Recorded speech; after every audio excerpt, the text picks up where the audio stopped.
Hello friends, আমি Achanta YouTube channel tuition গিয়েছি। আমরা এখন নতুন রেসিপি শেয়ার করবো, সেটা হচ্ছে দুধ মেরে ক্ষীর বানিয়ে দেখাবো। সেটা বানাতে কি কি উপকরণ লাগে আসুন দেখাই। তার আগে একটা কথা বলি, আমার চ্যানেল রেসিপিটা ছাড়াচ্ছে, আমরা যদি ভালো লেগে থাকে অবশ্যই লাইক কমেন্ট শেয়ার করবেন, বেশি করে শেয়ার করবেন।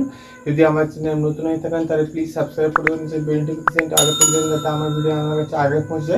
তার জন্য দুধ মেরে ক্ষীর বানাতে কি কি উপকরণ লাগে আসুন দেখাই।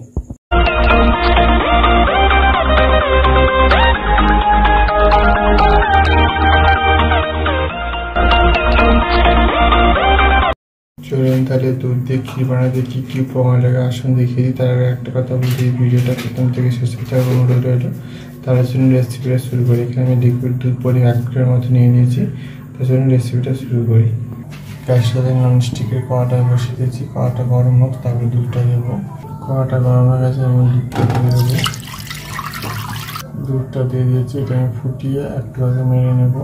এখন আমি দুধটা মেরে ঘন করে নিয়েছি, এর মধ্যে করে বাতাসাগুলো দিয়ে দেবো। আমরা চাইলে চিনি দিতে পারি, আমি বাতাসা দিয়ে করবো। দিয়ে এবার ভালো করে বাতাসাগুলো গুলে ভালো করে দুধের সাথে একটু ঘন করে আরেকবার ফুটিয়ে নেব। দেখুন বাতাসাগুলো আমার গুলে গেছে, এটা আমি এবার একটু টাইট করে নেব।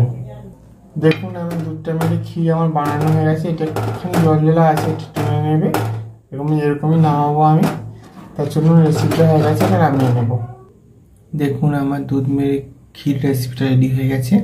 এই রেসিপিটাতে আমাদের ভালো লেগে থাকে অবশ্যই লাইক কমেন্ট ও শেয়ার করবেন, বেশি বেশি করে শেয়ার করবেন। আর প্লিজ সাবস্ক্রাইব করে আমাদের পাশে থাকবেন। চলুন তা দেখাচ্ছে নেক্সট ভিডিওতে। এরকম নিত্য নতুন ভিডিও পাওয়ার জন্য আমাদের চ্যানেলটাকে অবশ্যই সাবস্ক্রাইব করে আমাদের পাশে থাকবেন। চলুন তা দেখাচ্ছে নেক্সট ভিডিওতে।